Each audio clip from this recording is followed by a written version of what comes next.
WNST, Towson, Baltimore, and Baltimore Positive. We are positively into the fun season here of football and Pittsburgh's and Cleveland's and the holidays and all that. We're going to be letting ourselves play each and every week on the Maryland Lottery Maryland Crab Cake Tour. We're going to be at Costas on the 15th, celebrating my 30th anniversary. We're going to be at the Beaumont on the 9th over in Catonsville, celebrating a 30th anniversary. And by the way, we're going to be this Friday just celebrating the Pappas Crab Cake at Pappas with a bunch of friends, including former Oriole Mike Bordick, my pal Leonard Raskin from Raskin Global, Jim Reeves from Offutt Kerman, as well as a new addition, John Kelly from the Kelly family, to talk about the biking event that is going to be going on through the streets of our fair city. I've gotten to know this guy through the interweb.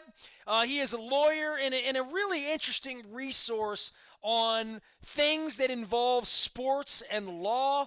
He got himself all rolled up in this St. Louis situation. You can find Howard Balzer, my lifer friend, out at Baltimore Positive in our repository, talking about the specifics of the St. Louis case, but the specifics of the legal side of that. I'm calling Dan Wallach in. You can follow him out on Twitter. I don't know what to say about you. I've gotten to know you through the internet and following you on Twitter and meeting you at Super Bowls and whatnot. But you sort of like roll your sleeves up on sports law when these things get a little caustic and trying to explain to people like me what exactly happened in St. Louis and L.A. and Stan Kroenke and what exactly is happening with casinos and gambling in Florida and other places. But you are a passion guy. You dive into these legal issues as a lawyer yourself. But this is a little bit of a passion play on the sports side for you, right?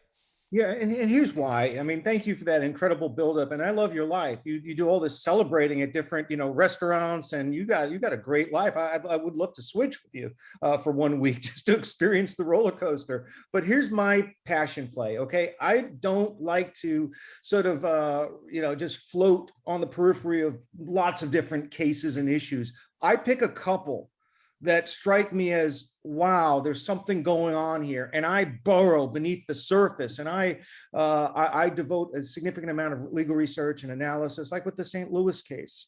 I approached what tipped you off on that? Because I mean, look, I'm from Baltimore, so like, and Howard and I are friends, and I know Howard. And I know they forced him out to the desert, and I had him on and all that. But I'm a Baltimore guy. I had my team taken when I was 16, and everything I ever knew about the words eminent domain and all of that went in. And I was a journalist by trade when I was 15 years old. The pathway to stealing the Browns and getting them back here and what that's meant to my life and Art Modell, that when franchises move and this stuff happens, it's been a lifetime of fascination for me. I was in St. Louis 8 weeks ago for a Rolling Stones concert, and I told Howard this. I was there when the Cardinals were doing well, and it was like the Rams never existed. All the stuff's off the walls. It's like they never won Super Bowls or went to them. And I thought to myself, they don't really want a team back here. Like, I think they're pissed off enough like we would be where we wouldn't want a team. So you want some sort of revenge. And I don't know where the revenge is, but there's money. I'm just shocked that this thing settled, Dan. I mean, more than anything, you've been knee deep into this. I'm just shocked that they blew a whistle last week and said, okay, we're going to let the NFL off the hook. Well, here's why it's so it's an outrage. And I'm not a resident of St. Louis. I've never even been to St. Louis. And you would have been all over the airwaves in St. Louis if you were working in that city, decrying the lack of fight in city leadership, county leadership. Baltimore got a team back. Cleveland got a team back. St. Louis had a chance to get a team back. They didn't sue for the repatriation of the team. They sued for money damages. But my point all along was that all of their causes of action, tortious interference, breach of contract, all of it built around the NFL's relocation policy, could have given rise to a multi-billion-dollar verdict. And then you tack on punitive damages. And under, well-settled case law, the juries can award 5 to 10 times of actual damages as punitive damages. And it is not unrealistic that you could approach a number of between 5 billion and 10 billion. And that's the lever that you pull to get a team back. And for the life of me, I could never imagine why St. Louis gave up all this leverage. All of their claims were intact. All of their damage theories were intact. They had John Mara, Clark Hunt, Jerry Jones, and Robert Kraft scheduled for a hearing on December 3rd to find them in contempt. They had the NFL and the commissioners and the executives under oath in a public trial during a time when the league is getting ready for the Super Bowl. You settle either on the courthouse steps before the first witness is sworn in, or, as I would urge, get your verdict, carry a multi-billion-dollar verdict in your pocket, with backed by a jury verdict with strong grounds to survive an appeal, and then you're talking in terms of a negotiation. Who negotiates a cash settlement 50 days out when you have all these factors decidedly in your favor? Well, it's probably somebody in the legal team that says we'll take our $250 million now and go home. I mean, this feels like greedy local lawyers just saying, we'd rather take our money now than worry about getting it later. And it's a life-altering money for the lawyers. Like, for the Peter Angelos in on this case, and there were two of them in St. Louis, it is they can stay poor until this settles in 2026, and maybe there's a team after all the appeals and all that's going on, but they took their money. And it's filthy to me. I mean, it's filthy enough that they got screwed out of their team. Now, I wonder what even happens to this $500 million the city allegedly is going to get, right? Nestor, it gets whacked down by attorney's fees. So 790 becomes 500 million after attorney's fees, and then you divide it between, three different governmental entities, and it's 150, 160 million per entity. Nobody on the street level will feel an appreciative difference in their lives based upon how the city spends this money, whereas a football team represents the heart, the soul, and the consciousness of a city. And I have to tell you, my experience with St. Louis sports fans and football fans, I would put them on par with the most passionate sports fans that I've met in this around football, for sure. And some might say, well, they're just angry, right? They're pissed off at the NFL, and that's why they're into it. No, I talked to a lot of people on the ground, people over Twitter, people like Howard, Derek King. This is a football city. They had 20 years of attendance where they exceeded 80% seating capacity in 19 out of those 20 years. And the only year they dipped below 80% was following a one-win season. This is a story about how lawyers wanted to cash out, and given the size of these two law firms, it works out. Mike Florio did the math. If you allocate the attorney's fees among every equity partner in both law firms that represented the three St. Louis plaintiffs, that breaks down to over $10 million per equity partner. That is life-altering money. I mean, most of these lawyers are well off, but unless you're the founding partner of the law firm, you're not that well off. This is life-altering, bucks for everybody, but ultimately accountability lays at the feet of the city leaders.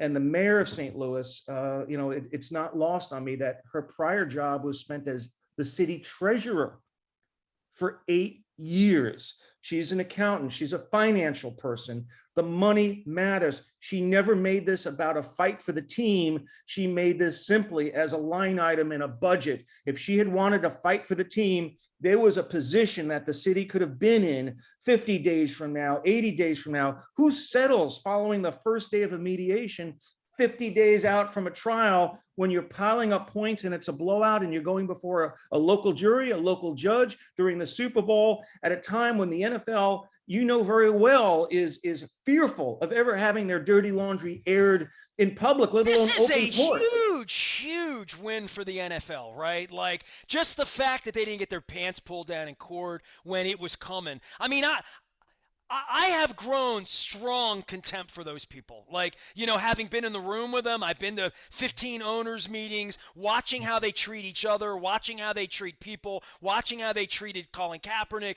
Just in general, they're scumbags, and dumping on each other and dumping on Mark Davis and expelling John Gruden, and Gruden's going to get his 10 cents as well, that I really felt like, and from the Baltimore perspective of, I wonder how this is going to work out. But Dan, I spent time in St. Louis 2 months ago. I wondered if they really wanted a team. Like, if the municipality really wanted to come back and fork over PSLs and do all of that again. Because I know there were people in Baltimore that didn't want that back in the 90s. I always did. I was a young guy. I mean, it's been the greatest gift of my life to have this football team come back to Baltimore. I told Art that. I told David that. I'll tell anybody that. It's defined my life when that team came here in 1995. So I know the power, and I know the power of parades, and so does St. Louis, because they had one early on. They've had a couple on the baseball side as well, so and one on the hockey side now. I almost forgot about that one, because they never won, but they finally won. So I would say for them, I just never got the vibe that they want a third team back from we're going to fork over what we need to do financially, locally, to make. I wonder if, in my town, whether we're going to keep the baseball team, whether there's ever going to be real local money where companies are going to say, here's 500 grand, Orioles, here's 80 grand for season ticket books, or that day's over here.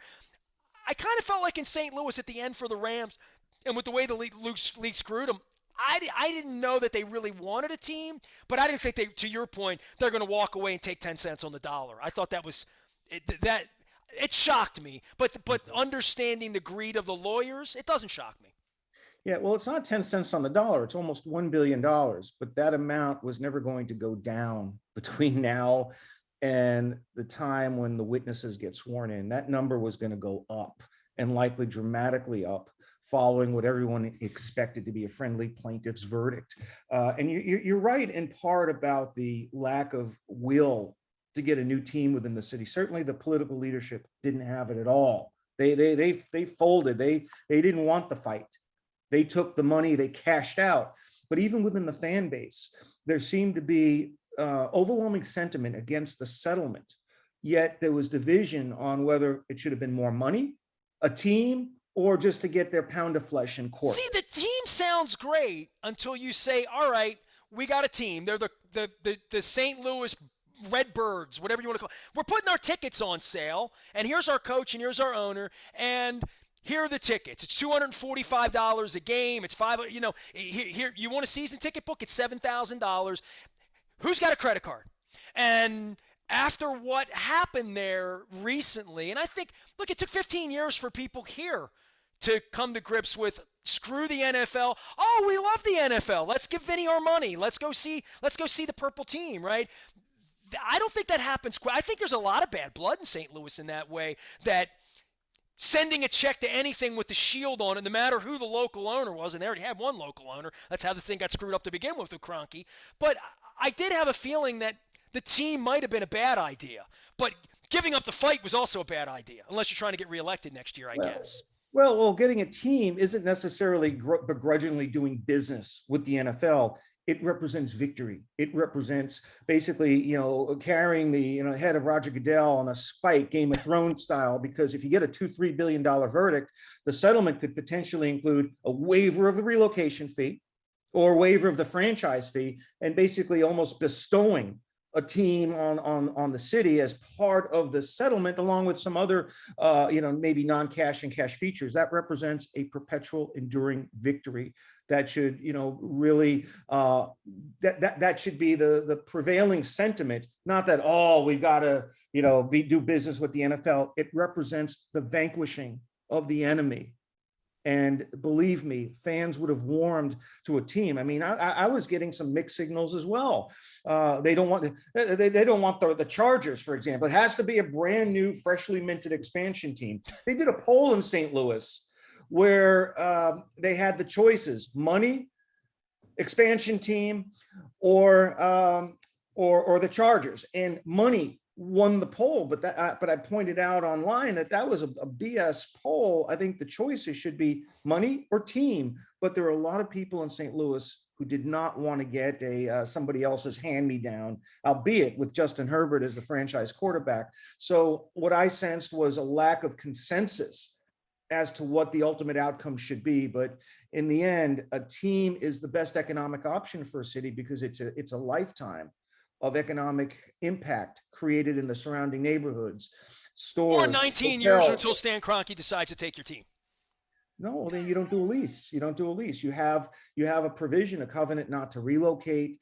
You bring in local ownership. There's a way to sort of safeguard and guardrail any potential relocations. I've never seen a NFL team sale agreement include a covenant not to relocate, but there's no reason not to do that. In the end, $100 or $500 million will be frittered away within 1 or 2 years. Nobody's life. I shouldn't say that. You could do a lot of good things with $500 million, but the enduring quality of an NFL team on an economic level, how that drives commercial activity, building, development, and entertainment, all the surrounding activity that a stadium and a team is responsible for, that will go a lot further than $500 million cash up front. There's no question about it. So even if you're anti new expansion team, the team and the vitality of having a team in the downtown area would bring so much economically to the region that would make the 500 million pale by comparison. So whether you're into the team or you just want the economic aspects of it, a team is still the better way to go. And there's a reason why franchise values always go up, up, up, up, and up. They never go down. Now we're into the realm where franchise valuations are at $3-4 billion. Those teams and those precious commodities mean so much to a city economically as well as emotionally. Dan Wallach is our guest. You can follow him out on Twitter. He writes about great things in the legal space and the sports space. I'll let it go. This is the last thing I'm going to say. Kroenke kind of got away with this, right? Like Mr. Big just kind of pulled off, put his lawyers out in front of it. In the end, the other side blinked. And it's just money to him, and it's money that he's mined that I'm going to be seeing 8 weeks from now when I land out there in LA with a mask on, right, out in Inglewood. Well, his team's value went up from 1.5 billion to 4.8 billion. So he experienced an upward tick of over $3 billion. He can afford to pay 790 billion, but there may be a battle between Kroenke and the other owners over how much the other owners have to kick in, because the league prepared an indemnification agreement that would bind Stan Kroenke to reimburse the other owners in the league for litigation expenses, costs. And apparently one that Jim Irsay wanted to ask him about personally in front of the other partners, and that was denied. By the way, that Wickersham reporting was crazy, right? The day after that, I had Seth on that week, and I'm like, I have rarely read minutes of inside. I've stood at the outside of those meetings many, many times, hearing the minutes from inside where everybody's fighting with everybody over money. They were turning on each other. This was a wounded animal, and St. Louis let that wounded animal off the hook. Maybe not pennies on the dollar, but a fraction of what St. Louis should have recovered. This should have been that number, if it was a cash settlement, should have been no less than 1 point something billion as a starting point. I mean, 790 is not that far away, but you had the NFL backed into a corner with every variable in the lawsuit turned against it with the perspective. And not only that, but Oakland, the city of Oakland looms in the background. There's a similar lawsuit, a federal antitrust case, as well as a similar breach of contract case that the city of Oakland brought against the NFL over the same exact type of team relocation from Oakland to Las Vegas.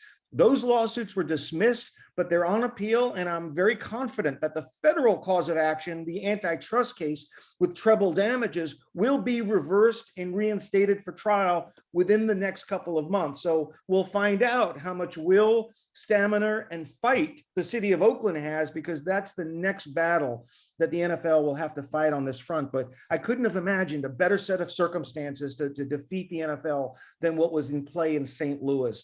That was the best set of circumstances that any city could ever have in terms of having the NFL on the ropes. I'm not convinced that Oakland will reach the same point in its fight against the NFL. So this was the moment in history, and the city leaders let it slip through their grasp. Yeah, Oakland's got its hands full with the baseball situation. Last thing for you, I talk a lot about the lottery around here and gaming, and I have John Martin on all the time, director of Maryland Lottery and Gaming, and we were talking about the SWARC, and when are we going to get casinos open, and when are we going to be able to go Vegas style to gamble right down the street here at Horseshoe or down at the airport. You've been covering a similar thing all across the country, because this is all sort of newfangled outside of what Vegas set for 50 years now. Jersey, everybody's going across the state line, and the mobile part of taking your phone across the river and putting $50 on or against the Ravens this weekend in Pittsburgh. You've covered this at length, and in Florida there's even more going on, but this is a state-by-state basis, and John's here every week trying to say, well, we're trying to get this done and trying to get it to the letter of the law, but every state is becoming Las Vegas right now when it comes to sports wagering, and it's not hard to see that the league's in on this too. Yeah, well, what a lot of people may not understand is, there are a lot of states that have legalized sports betting, but it takes time to go from the law passing to actually launching the operations. I mean, to use an extreme example, It was a year and a half before Tennessee went from the law being passed authorizing sports betting to the first online bet being processed. What complicates things in Maryland. We're a year and a month right now, just so you know. It was, early November. It's been a year and 13 months, and we still can't place a bet here yet. So people here are antsy, but you're Well, you saying have that's to, not out of line. well, you can bet at 8 casinos right now. There's some limited retail betting, but the difficulty in Maryland stems from the fact that there are 60 online licenses that are going to be granted, and there's a provision in place for minority-owned businesses, women-owned businesses getting a priority. And there's some internal debate within the Maryland, I guess it's the Racing Commission, as to whether to sort of stagger the launch dates or to be fair to everybody and have sort of an equal launch date, because you don't want companies getting an unfair advantage over other operators. So not all of these businesses have gotten their applications finalized yet. So it's really up to the regulatory body to decide when online sports betting starts. And to just jump the gun now, you're going to give the upper hand to the few that have already secured their licenses. So until they work that out as to the best way to approach it, that's fair to everybody, you could be waiting maybe 6 more months in order to place an online bet. But that time will eventually come. I mean, 4 years ago, we were 3.5 years ago, only one state was allowed to have legal sports betting, and that was Nevada. And this Supreme Court decision opened the floodgates, and it was not really, expected that 32 states in a 3-year period would launch or pass laws that quickly. So we're considering. Well, they smell revenue, right? I mean, they smell revenue that previously was going to Atlantic City or Vegas or to the riverboats or whatever that was. But on the sports space, it's significant. It's so significant that literally, you couldn't watch a baseball game this year without the come on of betting. I've been watching baseball 50 years. I've never thought about betting on it. I don't know what the game plan is there to turn me into a bettor, but they're trying like hell. There's no doubt about that. The leagues are. Well, baseball is tailor-made for in-play betting because of all the, sort of the delays between pitches, and it's a long game. There's a lot of downtime, and you could fill that gap with a panoply of all these live in-play betting opportunities. So this is definitely a lucrative opportunity for the teams and the leagues to sell and license their real-time in-play data, because they have the best technology for that, because they control it. But for the state governments, it's also a lucrative play, because you have not only the tax revenue associated with sports betting, but if you don't do it, your residents and citizenry is going to go across state lines and go to West Virginia, go to Delaware, right? Cross the border. Or bet illegally. So it's a matter of, you're not going to prevent the activity by putting your head in the ground, by putting your head in the dirt. You have to take advantage. Otherwise, you lose your business to your neighboring state. And that's the pressure that's being brought upon so many states that are on the outside looking in. They're like holes in the donut that are surrounded by states that have legal sports betting. So that's what puts the pressure to expedite the launch. Dan, I love having you on, man. And our time's short. I got a window closing here, but I'll have you on anytime. Dan Wallach, follow him out on Twitter. Where are you writing anywhere? Give everybody where to find you. Conduct Detrimental. I have my own website. Go. So we have a weekly podcast and a website with original content. And when the moment strikes me and the mood strikes me, I write an article, and I wrote one on the St. Louis case where I found these archival documents from Congress in the late 1990s that showed that the NFL intended for cities to have protection under the amended relocation guidelines. The NFL had always argued this is an internal policy. The cities don't have any rights to enforce it, but they were singing a different tune in Congress in the 1990s. And I exposed that, and hopefully my research and writing on that score contributed a little bit to the upside of the monetary settlement, although I'm never going to see a dime of that, Nestor. So, well, I'll tell you what, I get you some free Ted Drews the next time I'm in St. Louis. All right, we'll get that together. Okay. Get some frozen custard. Dan Wallach, Conduct Detrimental. Follow him out on Twitter for all things sports and law and business. Always great to visit with you. Hope to see you at the Super Bowl in a couple of weeks. I am Nestor. We are WNST, AM 1570, Towson, Baltimore. We never stop talking Baltimore positive.